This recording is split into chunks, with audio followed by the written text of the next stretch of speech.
Hello, Namaste. I am Dr. Anamika Yadav, working as a pain specialist in CK Birla Hospital, Sector 51, Gurgaon. Pregnancy, we all know pregnancy is associated with a lot of pains, both during the pregnancy and post-pregnancy. So today we'll be talking about pregnancy-related pains. So it's a beautiful phase that we are going through when the pregnant lady is pregnant and everybody in the family starts cheering, they start pampering.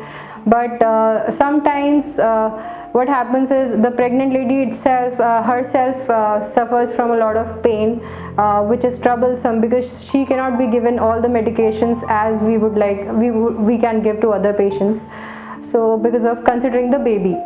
So what all kind of pain you can have? So most troublesome is back pain. So during and post pregnancy you can have back pain. So to avoid that back pain, I think everybody knows nowadays that you have to start practicing prenatal yoga. And apart from yoga, you don't have to be inactive. That is very important. Some people get so cautious about pregnancy that they stop mobilizing. Never stop mobilizing. Always keep walking. Now, never stop your basic exercises. Keep doing your household work unless the later stages of the pregnancy where you don't have to lift a very heavy weight or anything like that, but otherwise keep yourself very active. Other thing is yoga. You can always start yoga at after 5 months of your pregnancy, and even before that you can continue. And then later stages, everybody, all the gynacs and obs tell you that you have to do Kegel exercises and all to keep your perineum strong. So back pain mostly comes because of the excessive lordosis and because there is a big tummy, so that the curve which is naturally there in our lumbar area, that gets dysfunctioned. So the problem is of the posture here. So we should always try to maintain that posture, and there are various yoga and exercises techniques for that to maintain that posture and that lordosis. So that for that curvature is the main problem, and that also leads to the problem later in the later after the delivery, when the baby comes and they're trying to feed the baby. The posture kept is always wrong, and they'll have a pain because they're holding the baby always like this. So this hand will start paining. They'll get frozen shoulder. If they're diabetic patient, the more chances of getting frozen shoulder, and always the hand is like this. Also, while they're feeding the baby, they're bent forward and then feed the baby, which is not the right thing to do. And they should always opt for some feeding pillow. They should put a feeding pillow and then place the baby up and then feed the baby.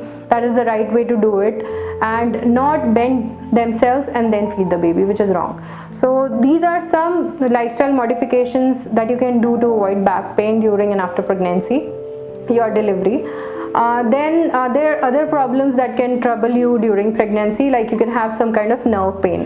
There are patients who are pregnant and then they come with a slip disc, or then because of lot of fat which accumulates here, and also some are like hypothyroid, they'll get some carpal tunnel syndrome, which is like there's median nerve compression here at the wrist area. Then they'll get tingling, numbness in all these three digits. That is very troublesome. It gives pins and needle sensation as well, and tingling, numbness all the time, which is troublesome. We can always, for that we can always give a steroid or a local anesthetic small shot here, and it will cure the problem for the time being, and later when the pregnancy goes, it will settle. Second, other thing that they can suffer from myalgia paresthetica, which is there's a little cutaneous nerve which travels from this area, from your hip region, inguinal area, and down to the lateral part of the thigh. So sometimes that is troublesome, causes a neuralgic pain, and we can block, like carpal tunnel in the wrist for median nerve, we can block the lateral cutaneous here in the thigh region if it is very troublesome. These injections are required because you cannot over medicate these patients with painkillers, or even the usual medication, the normal doses becomes a problem. Like you cannot give them NSAIDs, like diclofenac is a painkiller which normally people prescribe over the counter. The problem here is it will affect the baby, so we should always be very cautious what painkillers we are taking during the pregnancy. And the best and the safest, everybody knows that it is paracetamol. You can take it for your pain, for fever, anything, whatever happens, we give paracetamol. Another drug which can be given are weak opioids, which are like tramadol we can give, but only SOS should be given, should not be given for a long time. Again, they have an abuse potential. They might harm your baby and you. So always take a pain physician opinion when you're taking any painkillers or you're suffering from pains like these, or any other pain like back pain or neck pain, or your frozen shoulder, or your neuralgic, any kind of nerve pain or headaches. Always come to a pain specialist for proper consultation. So you can find me in CK Birla Hospital every day 6 to 8 p.m. Except Sundays. Thank you.